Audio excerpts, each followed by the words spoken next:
Welcome to the 30-day challenge for prayer. This is day 14.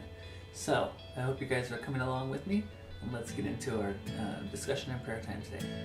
So, again, I'm going to refer back to the message from Sunday, and this is kind of an interesting one because the point from the message was something along the lines of intercede with the jewel of eternity in view. And so, we're going to look up a verse and read it together. Continuing through Jesus' high priestly prayer, we see in verse 24 of John chapter 17 that, well, I'll just read it. It says, "Father, I want those you have given me to be with me where I am, and to see my glory, the glory you have given me because you loved me before the creation of the world." And so when Pastor Nat talks about the jewel, he's talking about the just the amazing opportunity that we have as believers to one day see Christ in his fullness in heaven. And of course that will be probably beyond what we really understand about him. We'll probably be very surprised at what there is to find there. So it's really hard to know what that's going to look like. The Bible gives us some indications and some pieces of information, but there's not a lot there. So but we want to pray that we would also kind of anticipate that God has given us that opportunity to be revealed later on in our time, in our lives, or after our lives, or as our lives continue into eternity. So let's spend some time praying. Well, God, I know that I don't spend a lot of time in my day thinking about eternity and thinking about what you have in store for me.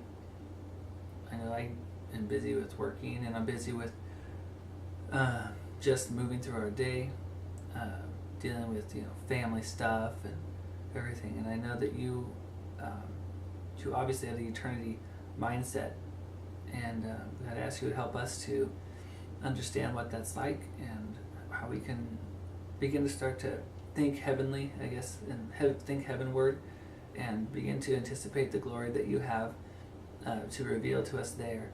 That some of those things that are baffling and confusing will be answered when we get there. But I would also ask that you would give us hints of your glory while we're here on earth, that you would have give moments where we are able to experience your glory and experience your amazing traits, that your blessings that come, and the way you intervene in our world sometimes in miraculous ways.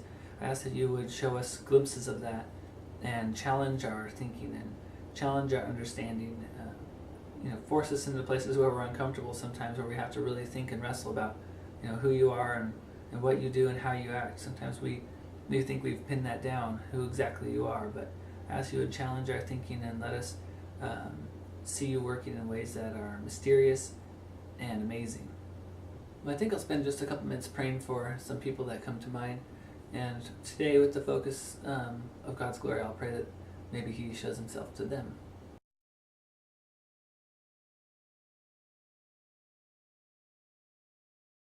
Well, here's my new list, just some updated folks on there. So if you got on my list today, I spent a little bit of time praying for you. I hope that you're encouraged. I hope that God shows himself to you in his glory and his greatness. And I hope that he blesses your life and that you go forward to live for him strongly. All right, cool. I'm going to spend a little time in the Bible. I'm reading from the book of Romans now.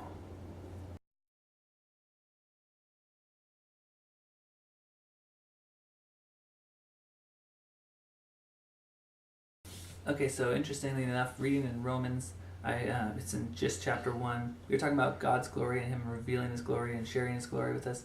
Of course, ultimately in heaven we'll see that, but here we have a little section, Romans chapter 1, verse, let's see. We'll start with 18. It says, "The wrath of God is being revealed from heaven against all the godlessness and wickedness of men who suppress the truth by their wickedness, since what may be known about God is plain to them, because God has made it plain to them. For since the creation of the world, God's invisible qualities, his eternal power and divine nature have been clearly seen, being understood from what has been made, so that men are without excuse." So even though we don't know everything about God, it seems that even just the things that God created in the world is enough information to show his glory just the creation and the fact that people are around and the fact that there are good things here on the earth. So pretty cool that God shows us his glory just by the creation of the world around us. Have a nice day. Bye-bye. Bye-bye. See you later.